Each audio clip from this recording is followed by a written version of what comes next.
million people. Gone. Not dead. Not emigrated. Just removed from the records. As if they were never there. But they were there.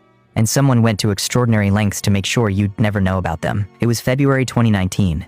I was in the National Archives Annex, in College Park, Maryland, doing research on 19th century immigration patterns. Tedious work. I'd requested census microfilm for Pennsylvania, 1890, expecting the usual.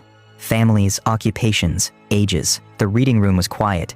That particular silence of places where people handle old things carefully. Fluorescent lights humming, the smell of old paper and machine oil from the microfilm readers. I threaded the film onto the reader, wound it forward, found Allegheny County, Pittsburgh District, started scanning the columns, and then I stopped. Under the remarks column, which is usually blank or contains notes like cannot read or border, I saw something else. Height, 7 feet 8 in. I stared at it, rubbed my eyes. The notation was clear, handwritten in the same ink as the rest of the page, the same hand. Not a later edition, part of the original enumeration. One entry like that, you'd call it an anomaly. Someone with gigantism perhaps. Rare, but not impossible. But the next page had 3 more. 7 feet 4 in, 7'11" in, 8 feet 2 in. I kept going. The next street, more notations. 7 feet 5 in, 7 feet 6 in, 7 feet 9 in. Not in every entry. Maybe 1 in 15, 1 in 20. But consistent enough to be impossible to ignore. I went back to the beginning of the enumeration district, counted carefully. In a population of approximately 8,400 people in that single district, there were 412 height notations. All of them between 7 feet 2 inches and 8 feet 5. That's roughly 5% of the population. I sat back from the microfilm reader, thought about what that would mean. In a city district of 8,400 people, over 400 individuals measuring between 7 and 8.5 feet tall. The medical term for gigantism suggests it occurs in roughly 3-4 people per million. Pittsburgh in 1890 had a population of around 240,000. By those numbers, there should have been maybe 1 person with gigantism in the entire city, not 412 in a single enumeration district. I photographed every page. Then I requested the 1890 census for Philadelphia. Different state? No, different district in Pennsylvania. I needed to see if this was localized or widespread. Philadelphia's records showed the same pattern.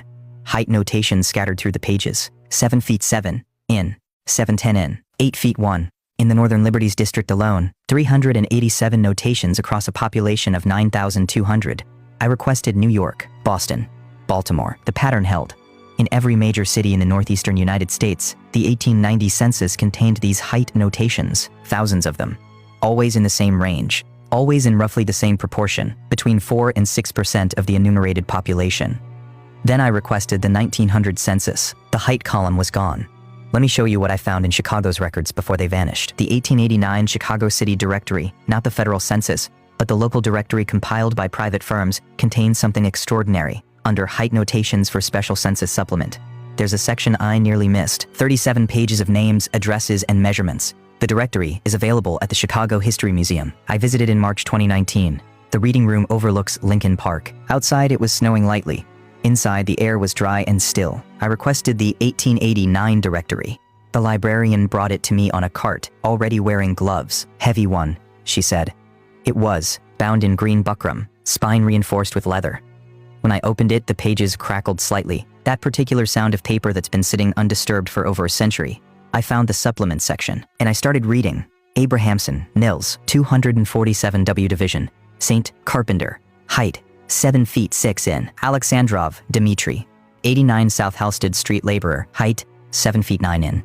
Berglund, Anders, 156 N. Clark St. Stonemason, height, 7 feet 8 in. Page after page, 37 pages, each page containing approximately 45 entries. That's over 1,600 individuals. And these weren't medical cases. These were working people, carpenters, stonemasons, laborers, factory workers. The occupations listed were ordinary, the heights were not. I photographed every page. Then I asked the librarian if the 1900 directory had a similar supplement. She checked the catalog, brought me the 1900 volume. No supplement, no height section, nothing. Was there ever a notation about why it was removed? I asked. She checked the acquisition records, shook her head. No reason given. We had the 1889 with the supplement. Then we had 1891, 1892, 1894. No supplement in any of them. The 1890 directory is missing entirely from our collection. Lost during the 1938 reorganization, apparently. I made a note, Chicago directory 1890 missing. Then I started looking for the people. I took the first 10 names from the supplement, looked them up in the 1889 federal census,